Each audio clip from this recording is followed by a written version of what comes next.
또 그들에게 이르시되 안식일은 사람을 위해 만들어졌으며 사람이 안식일을 위해 만들어지지 아니하였나니. 그래 맨 앞과 맨 뒤에 안식일이 등장하고 중간에 사람이 반복됩니다. 아니 히브리인들은 왜 이런 방법을 사용합니까? 글쎄요. 학자들의 분석이 있습니다만은 지금은 그 이유를 공부하기에는 시간이 너무 짧습니다. 어쨌든 성경의 저자들은 이런 방법을 아주 많이 사용합니다. 그러므로 성경을 읽는 우리도 이것을 이해할 필요가 있습니다. 우리가 방금 본 두 구절은 가장 간단하고 짧은 키에스틱 구조입니다. 성경에는 더 긴 본문에서 조금 더 복잡하게 키에스틱 구조를 사용하기도 합니다.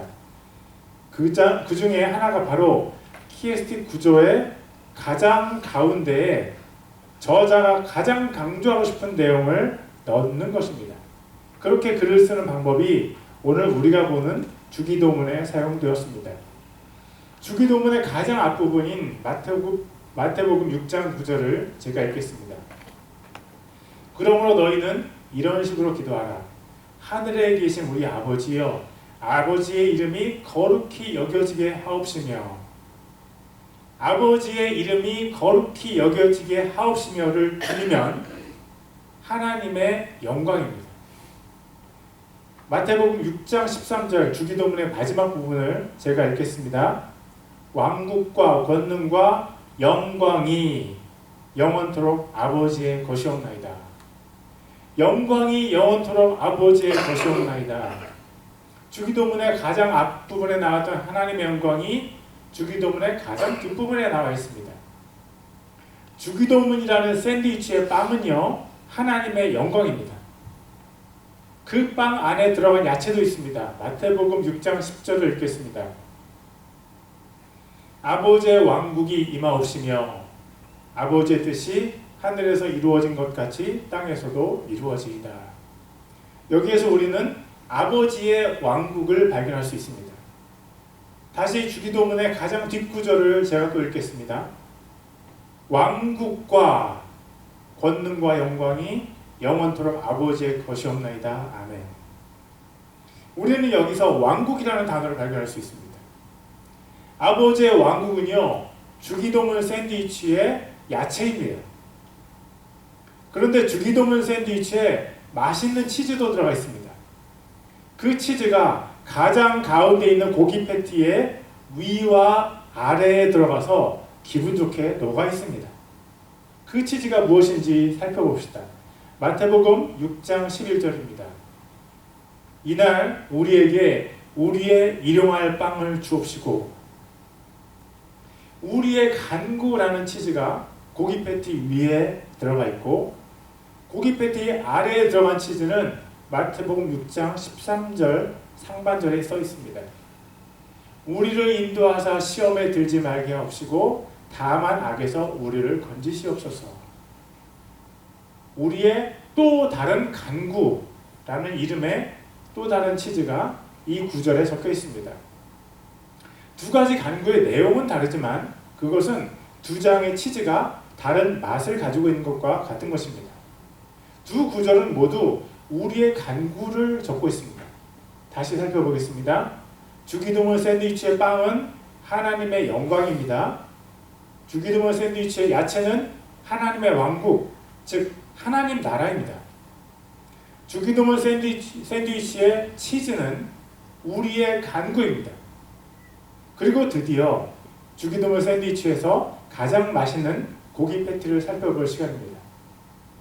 마태복음 6장 12절을 읽겠습니다. 우리가 우리에게 빚진 자들을 용서하는 것 같이 우리에게 빚을 용서하옵시며. 예수님께서 마태복음에 적힌 주기도문에서 가장 강조하고 싶으셨던 것이 바로 용서입니다. 목사님, 그렇다면 이 부분을 제외한 다른 부분들은 의미가 없다는 말입니까? 아닙니다. 샌드위치를 먹는 이유는 고기 패티만을 먹기 위한 것이 아니고 여러 재료들이 어우러진 맛 때문에 먹는 것입니다. 주기도문의 다른 구절에 의미가 없는 것은 절대 아닙니다. 목사님, 주기도문을 그렇게 해석하면 주기도문을 외우는 것의 의미가 퇴색되는 것 아닙니까? 여러분, 주기도문의 어떤 말씀도 우리가 가볍게 다루어서는 안 됩니다. 하나님의 영광, 하나님의 나라, 그리고 우리의 간구 모두 다 중요합니다. 그렇지만 성경에서 하나님의 영광을 강조한 부분이 있고 하나님 나라를 강조한 부분도 있습니다. 우리의 간구에 대해서 집중적으로 다루는 부분도 성경에 있습니다. 우리가 마태복음의 주기도문을 볼 때 기억해야 하는 것은 예수님께서 주기도문을 가지고 용서를 강조하셨던 것입니다. 반면 예수님께서 누가복음에 나오는 주기도문을 가지고서는 기도하는 방법을 설명하셨습니다. 마태복음의 주기도문이 용서를 중심으로 기록되었다고 해서 주기도문의 의미가 퇴색하는 것은 아닙니다. 성경의 각 부분에 따라서 강조하시는 부분을 우리가 잘 이해하면 됩니다. 목사님, 혹시 주기도문이 키에스틱 구조로 되어 있다는 것이 목사님의 개인적인 의견 아닙니까? 여러분 궁금하시면 인터넷에 찾아보십시오. 주기도문이 키에스틱 구조로 되어 있다는 것은 이미 많은 학자들이 연구해 놓은 것이고 제 개인의 견해와 제 개인의 관찰이 아닙니다. 마태복음의 주기도문을 말씀하신 예수님께서 가장 말씀하고 싶으셨던 것이 바로 용서입니다. 그리고 예수님께서 우리에게 가장 말씀하고 싶으셨다는 것을 우리도 생각해 볼 수 있습니다. 여러분 주기도문을 읽으실 때 여러분은 어떤 구절이 가장 마음에 걸림이 되시나요? 예수님은 우리를 창조하신 창조주 하나님이시고 우리의 마음을 이 세상 누구보다도 더 잘 아십니다. 우리가 주기도문을 외울 때마다 우리 마음에 걸림이 되는 구절이 있다면 그 걸림을 예수님께서 의도하셨다는 것을 우리 자신이 인정해야 합니다. 주기도문의 다른 구절들은 모두 평범하게 되어 있습니다. 하나님의 영광, 하나님 나라, 그리고 우리의 간구 모두 평범한 문장으로 기록되어 있습니다.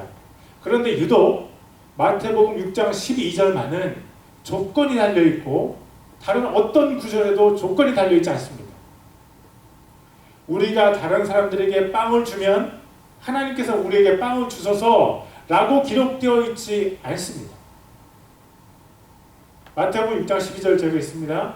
우리가 우리에게 빚진 자들을 용서하는 것 같이 우리의 빚을 용서하옵시며, 우리가 우리에게 빚진 자들을 용서하면 하나님께서 우리의 빚을 용서해 주시옵소서. 여러분, 이 기도를 너무나 자주 한다는 것이 끔찍하게 느껴지지 않으십니까? 저는 그렇습니다. 제가 이렇게 기도한다는 것입니다. 하나님, 만약에 제가 다른 사람을 용서하는 만큼만 저를 용서해 주세요.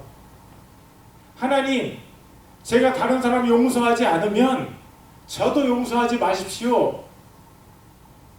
제가 거의 매일 이 기도를 하나님께 드리고 있습니다. 아니 목사님, 너무 억지가 심하지 않습니까? 예수님께서 정말 이 구절을 가장 중요하게 여기셨다고 어떻게 확신할 수 있습니까? 예수님께서 이 구절을 힘주어 말씀하고 있다는 증거를 제가 한 가지 더 제시하겠습니다.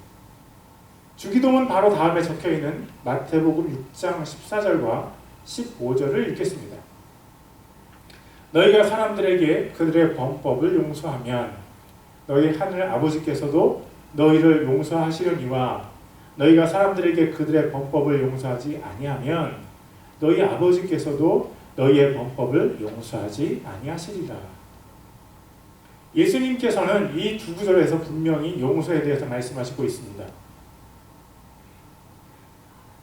영어 성경을 자막으로 보실 때 한글 성경에 없는 단어가 하나 있었는데 여러분 발견하셨습니까?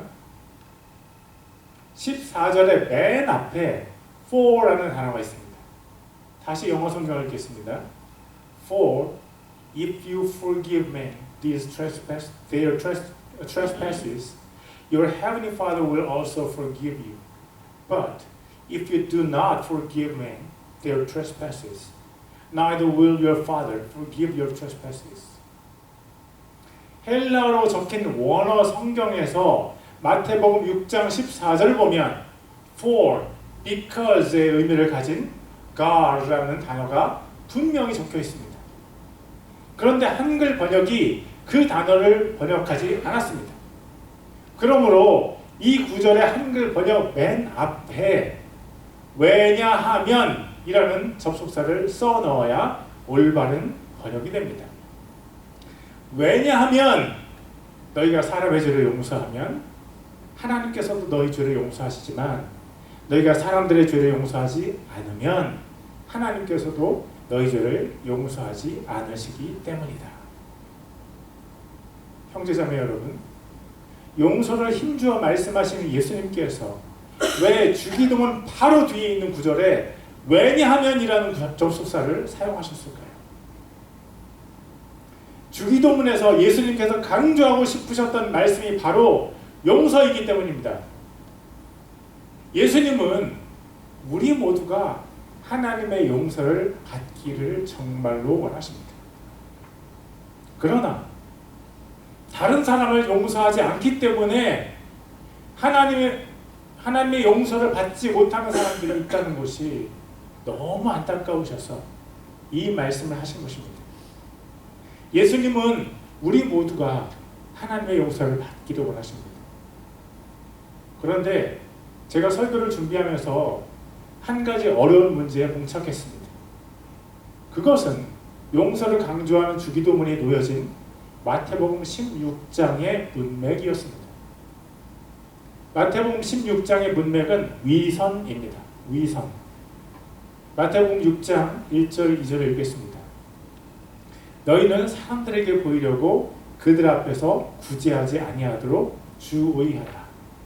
그렇지 않으면 너희가 하늘에 계신 너희 아버지께 보상을 받지 못하느니라. 그러므로 너는 구제할 때 위선자들이 사람들로부터 영광을 얻으려고 회당과 거리에서 하는 것처럼 내 앞에서 나팔을 불지 말라. 마태복음 6장 5절 상반절입니다.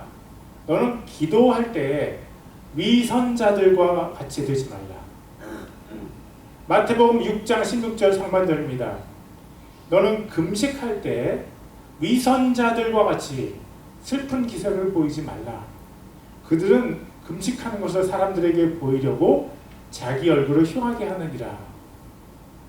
너희는 사람들에게 보이려고 구제하고 기도하고 금식하지 말라. 너희 하나님만 아시도록 구제하고 기도하고 금식하면 하나님께서 너희에게 드러나게 갚아주신다. 너희가 하나님 앞에서 은밀하게 구제하고 은밀하게 기도하고 은밀하게 금식하면 하나님께서 드러나게 갚아주신다. 그러나 너희가 사람들에게 보이기 위해서 구제하고 사람들에게 보이기 위해서 기도하고 사람들에게 보이기 위해서 금식하면 하나님은 그것을 갚아주지 않으신다. 주기도문의 앞 뒤의 문맥이요 위선입니다. 위선. 제가 설교를 준비하면서 부딪힌 장벽이 바로 이 문맥이었습니다. 마태복음을 읽으면서 위선이란 문맥 안에 용서가 갑자기 툭 튀어나온 것입니다. 예수님께서 위선에 대해서 말씀하시다가 중간에 정신없이 용서를 말씀하셨을 리가 없기 때문입니다.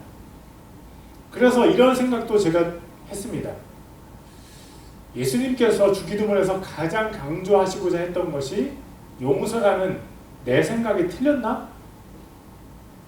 그렇게 이 부분을 가지고 기도하며 씨름하던 그때 제 머리에 떠오른 생각이 있었습니다. 그것은 용서하는 척하는 위선입니다. 용서한 척하는 위선. 먼저 다른 구절들이 말하는 위선을 다시 살펴보겠습니다. 사람들에게 보이려고 착한 척하는 것은 위선입니다. 사람들에게 보이려고 기도하는 척하는 것도, 금식하는 척하는 것도 그 사람의 위선입니다. 그렇다면 용서한 척하는 것도 위선이라는 것입니다. 예수님께서 위선이라는 강물이 도도하게 흐르는 마태복음 6장에 용서라는 배를 끼워 놓으신 것은 용서라는 배를 위선의 관점으로 이해하라는 의도가 있는 것입니다. 형제자매 여러분, 용서하셨습니까? 만약 제가 여러분에게 여러분은 하나님께 용서받았습니까? 라고 묻는다면 많은 분들이 아멘이라고 대답하실 것입니다. 그러나 오늘 예수님께서 우리에게 던지신 질문은 너희가 정말 용서를 했느냐는 것입니다. 도대체 우리가 누구를 용서해야 한다는 말입니까? 마태복음 6장 14절을 다시 읽겠습니다. 너희가 사람들에게 그들의 범법을 용서하면 너희 하늘 아버지께서도 너희를 용서하시려니와. 우리가 용서해야 하는 사람들은 그들입니다. 가장 용서하기 힘든 그 한 사람을 용서하라고 예수님께서 우리에게 요구하신 것이 아닙니다. 많은 사람을 용서하라고 요구하시는 것입니다. 그들은요, 우리에게 잘못한 모든 사람들을 말합니다. 우리는 인생을 살면서 많은 그들로부터 피해를 받고 살았습니다. 그들이 우리에게 준 피해를 우리가 보상을 받고 그들의 용서해 주는 경우도 있었습니다. 그러나 어떤 경우에는 우리가 우리에게 피해를 준 그들을 용서하지 않았습니다. 예수님께서는 우리에게 용서한 척하는 위선을 말씀하십니다.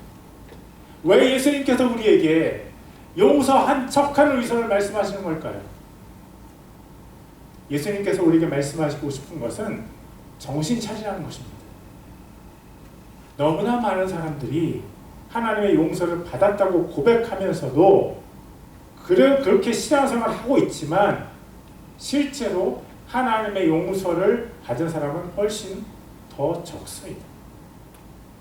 예수님께서 십자가의 고통과 지옥의 고통까지 당하시면서 우리의 죄값을 우리 대신 치르셨는데도 불구하고 여전히 자신의 죄를 용서하지 못한 사람들이 교회에 적지 않습니다.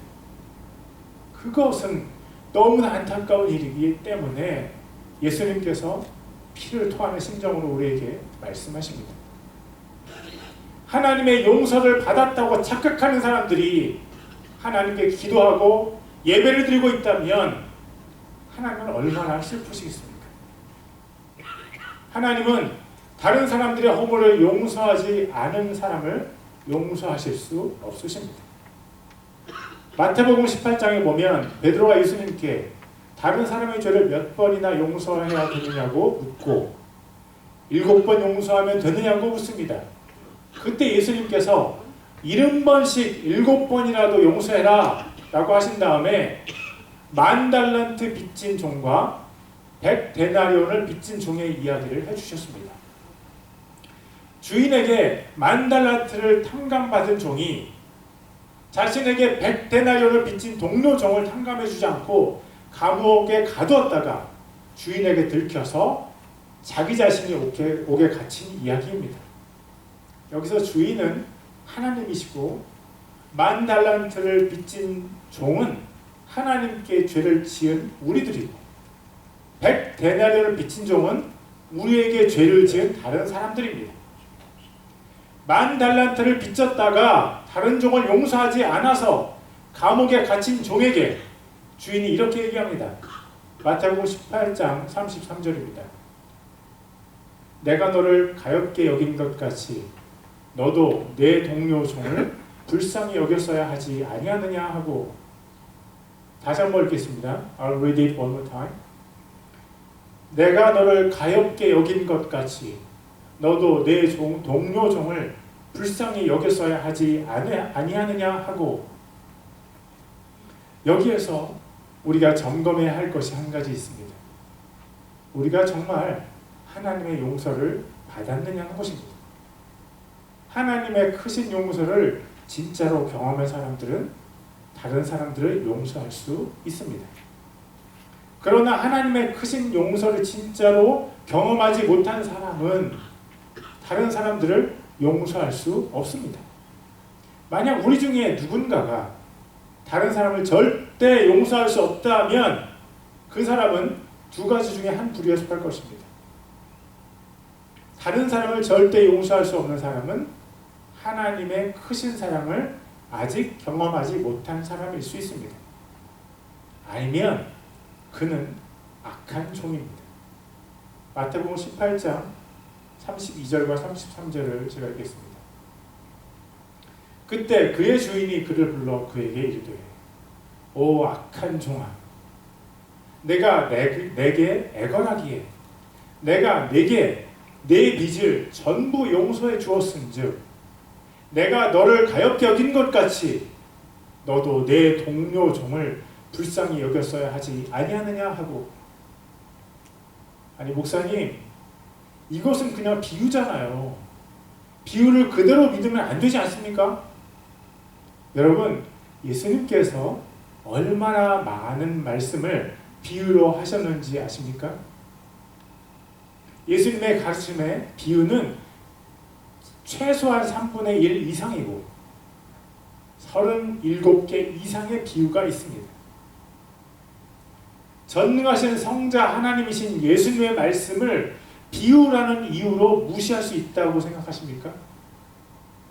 저는 그렇게 할 담력이 없습니다. 여러분, 예수님의 말씀을 비유라는 이유로 무시하는 큰 실수를 범하지 마시기를 바랍니다. 목사님, 에베소서 1장 7절을 보십시오. 위대한 사도 바울이 이렇게 말했습니다. 그 사랑하시는 자 안에서 우리가 그분의 풍성한 은혜를 따라 그분의 피를 통해 구속, 곧 죄들의 용서를 받았도다. 우리가 용서를 받았다는 과거형으로 바울이 말한 것은 하나님의 용서가 이미 우리에게 임했다는 것이지 않습니까? 그런데 왜 목사님은 하나님께서 우리를 용서하지 않으실 수 있다고 주장하는 것입니까? 저는 위대한 사도 바울이 예수님의 발 앞에 엎드러져서 자신의 면류관을 예수님께 드리는 장면을 상상할 수 있습니다. 아무리 사도 바울이 위대해도 그는 피조물일 뿐이며 그의 주장이 예수님의 말씀을 절대 지워버릴 수 없습니다. 바울의 말이 연필로 종이 위에 써졌다면 예수님의 말씀은 다이아몬드 칼로 강철 위에 기록된 것으로 비유할 수 있을까요? 저는 하나님께서 우리를 용서하지 않으실 수 있다고 주장하고 있지 않습니다. 저는 하나님께서 그렇게 말씀하셨다는 것을 여러분에게 전달하고 있을 뿐입니다. 마태복음 6장과 18장의 용서에 대한 예수님의 말씀에 근거하면 바울이 말한 죄들의 용서받은 우리는 분명히 다른 사람들의 죄를 용서한 사람들일 것입니다. 저는 예수님의 비유를 가볍게 다룰 용기가 절대 없습니다. 마태복음 18장에서 10,000달란트를 빚졌던 종의 비유를 말씀하신 예수님께서 그 이야기의 결론을 이렇게 내셨습니다. 마태복음 18장 35절입니다. 그러므로 너희가 각각 마음으로부터 자기 형제에게 그들의 범법을 용서하지 아니하면 내 하늘 아버지께서도 너희에게 이같이 하시리라 하시니라. 우리 중에 용서한 척하는 위선을 가진 사람이 없기를 간절히 바랍니다. 그런 사람들이 하나님 아버지께 용서받지 못하고 지옥으로 내려갈 때 예수님께서 피눈물을 흘리십니다. 하나님은 용서한 척하는 위선을 가진 그 사람을 용서하시기 위해서 예수님을 통해서 이 말씀을 우리에게 주셨습니다. 용서한 척하는 위선은 사탄의 거짓말입니다. 여러분 눈을 감고 여러분의 자신의 마음을 들여다보십시오. 여러분이 아직 용서하지 않은 사람이 여러분의 마음속에 아직도 있습니까? 여러분이 하나님의 용서를 진짜로 체험했다면 용서하지 못하는 여러분의 마음을 그냥 모른 척 지나치지 마십시오. 우리가 1분 후에 하나님의 심판대 앞에 설지 아니면 다음 달에 그렇게 될지 아무도 모릅니다. 우리가 아직 죽지 않고 살아있다는 것은 하나님께서 우리를 천국에 보내시기 위해서 우리의 생명을 연장시키고 계심을 아시기 바랍니다. 다른 사람을 용서하기가 쉽지 않지만 우리가 하나님께 받은 용서에 비교해보면 우리가 용서하지 못할 사람이 누가 있습니까? $10,000,000를 지금의 돈으로 바꾸면 21 빌리언 달러입니다. 100데나리온은 207달러입니다. 하나님께서 21 빌리언 달러를 207달러와 비교하신 것은 하나님의 용서가 21 빌리언 달러밖에 되지 않으신다는 것이 아니라 절대 비교할 수 없는 것임을 비유적으로 말씀하신 것입니다. 하나님의 그 귀하신 용서를 받은 사람이라면 어떻게 다른 사람을 용서하지 못할 수 있겠습니까? 하나님의 용서를 받으신 여러분, 용서한 척하는 위선에서 벗어나십시오. 그 사람들을 모두 용서하기 위해서 하나님 앞에서 몸부림치십시오. 하나님께서 여러분에게 힘주실 것입니다. 그리고 만약 당신이 절대 다른 사람을 용서할 수 없다면 어쩌면 당신은 아직도 하나님의 용서를 경험하지 못한 것일 수도 있습니다. 하나님의 용서는요, 지식으로 받는 것이 아니라 하나님과의 관계 속에서 경험하는 것입니다. 만약 당신이 아직도 하나님으로부터 용서받은 경험이 없다면 당신은 다른 사람을 용서하려고 시도하기 전에 하나님의 용서를 체험하는 단계가 하나 더 추가되어야만 합니다. 당신이 아직 예수님을 믿지 못하는 사람일 수도 있고 예수님을 믿었지만 자신의 죄를 인정하지 않기 때문에 죄의 용서를 받지 못할 수도 있습니다.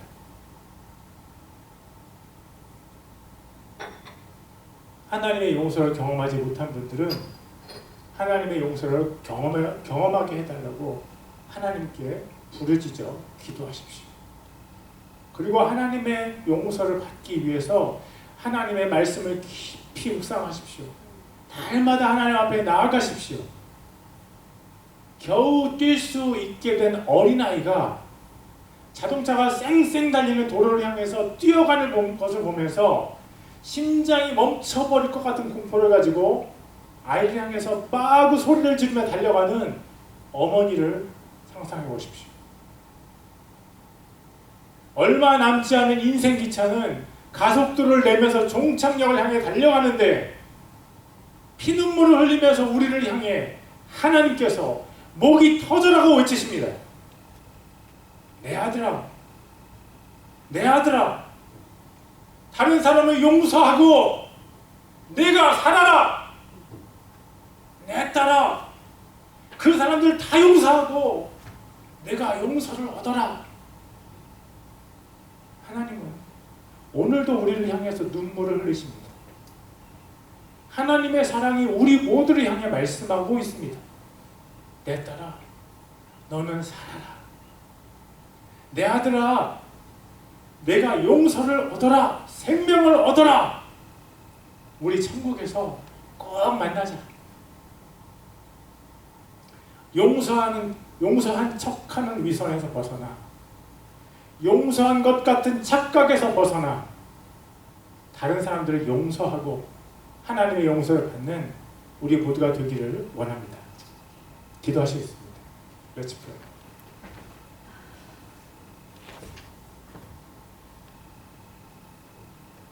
사랑하는 하나님, 우리를 위하여 예수님께서 우리의 죄를 담당케 하시기 감사합니다.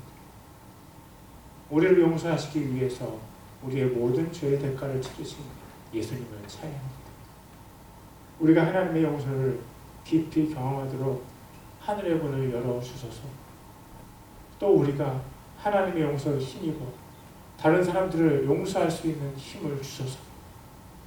모든 사람을 용서하고 하나님께서 예비하신 천국을 상속받게 하소서.